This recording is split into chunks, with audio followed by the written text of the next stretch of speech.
ਲੋਹੇ ਉੱਠ ਨਹੀਂ ਆਈ ਐ ਲੱਤ ਸਿੱਧੀ ਕਰ ਲਓ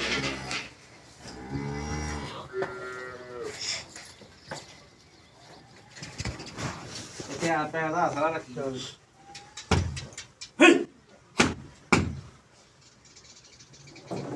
ਗਿਆ ਸਵੇਰੇ ਬੜੀ ਮਾਰ ਕੇ ਉਠਾ ਕੇ ਇਹਨੂੰ ਕੀਤੀ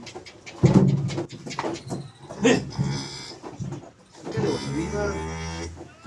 ਸਾਹਮਣੇ ਕੀ ਹੋ ਗਈ ਦੱਸੋ ਦੁੱਧ ਘਿਓ ਦੇ ਨਾ ਕੱਲ ਦਾ ਪਤਲਾ ਕਰਨ ਦੀ ਦੇਸੀ ਘਿਓ ਦਾ ਦੁੱਧ ਦਿੱਤਾ ਹੈ ਉਹਨਾਂ ਕਹਿੰਦਾ ਪਰ ਬਦਲਾ ਕਰ ਦੇ ਅੱਗੇ ਤੇ ਲਿੰਡ ਭੰਨਿਆ ਕਰਦੀ ਖਾਂਦੀ ਕੋਈ ਨਹੀਂ ਵੀ 10 ਦਿਨ ਹੋ ਗਿਆ ਸਹੀ ਸਹੀ ਤੇ ਉਹ ਕੱਲ ਦੁੱਧ ਘਿਓ ਦਿੱਤਾ ਪਰਸੋਂ ਤੇ ਕੱਲ ਦਾ ਪਤਲਾ ਪਾਣੀ ਵਾਂਦੀ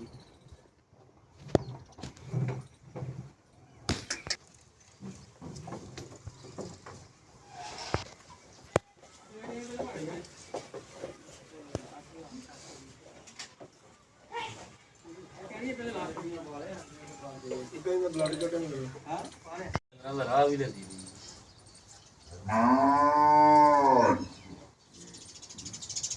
ਇਹਨੂੰ ਅਸੀਂ ਨਾ 3-4 ਦਿਨ ਟਰਪਟਰ ਪਾ ਲਈਆਂ ਨੇ ਗਾਂ ਉਹਨਾਂ ਦੀ ਔਖੀ ਹੋ ਗਈ ਇਹ ਵੀ ਲੈ ਗਿਆ ਜਿਹੜੀ ਗਾਂ ਵੇਖਣ ਦੇ ਟੈ ਇਹ ਵੀ ਕੋਈ ਸਾਡੇ 5 ਲੱਖ ਦੀ 6 ਲੱਖ ਦੀ ਲੈ ਆਏ ਗਾਂ ਵੇਖੋ ਆਕੜੀ 6 ਦਿਨ ਕਹਿੰਦੇ ਨੇ 6 ਦਿਨ ਤੂੰ ਸ਼ਾਹੀ ਕੋਈ ਨਹੀਂ ਖਾਦੀ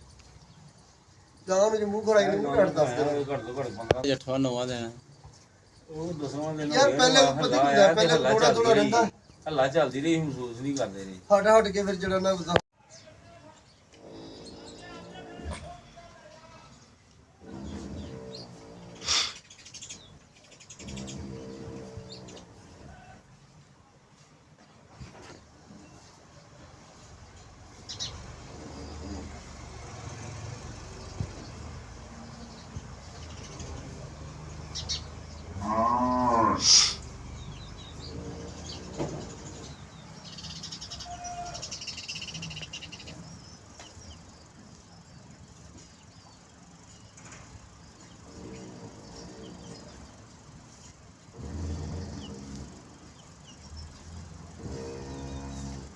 ਕਿਹਦਾ ਫਾਸਾ ਹੈ ਫਿਰ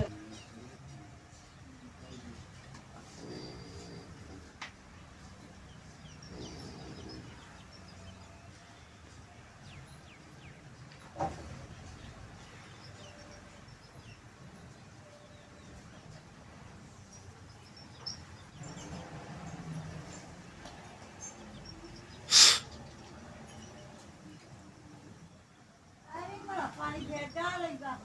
ਮੁੰਡਾ ਵਾੜੀ ਜਾਂਦਾ ਭਲਾ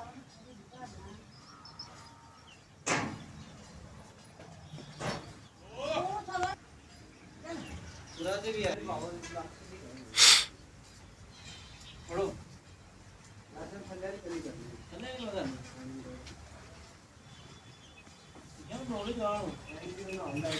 ਸਿਰ ਚੁੱਕ ਗਰਦਨ ਚੁੱਕੋਗੇ ਤੇ ਗਾਂ ਸਿੱਧੀ ਹੋ ਕੇ ਬਹਿ ਜਾਏਗੀ ਲੋਈ ਭਾਈ ਤੇਰਾ ਕਰੋ ਆਸਰਾ ਗਾਂ ਖੜੀ ਹੋਵੇ ਤੇਰਾ ਗਾਂ ਨੂੰ ਉਠਾਓ ਜਿਵੇਂ ਕਿ ਉਠਾਣ ਦਾ ਹੈ ਜੀ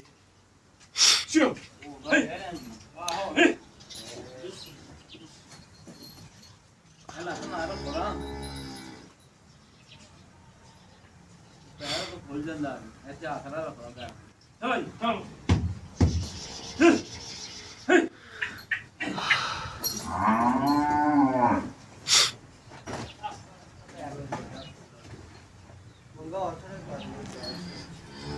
ਜੀ ਮਾਈਕ ਨਹੀਂ ਗਈ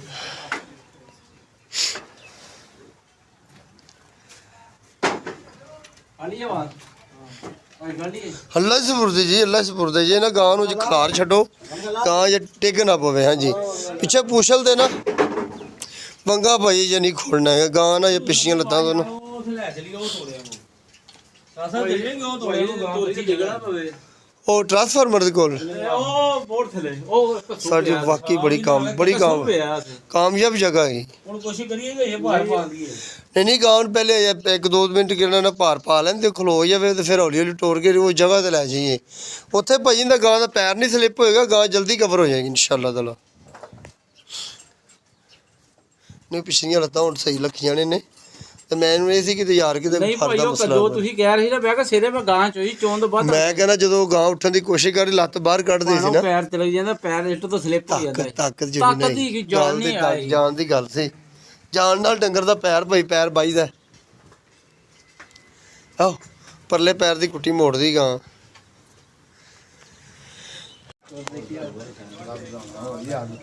ਡਾਕਟਰ ਸਾਹਿਬ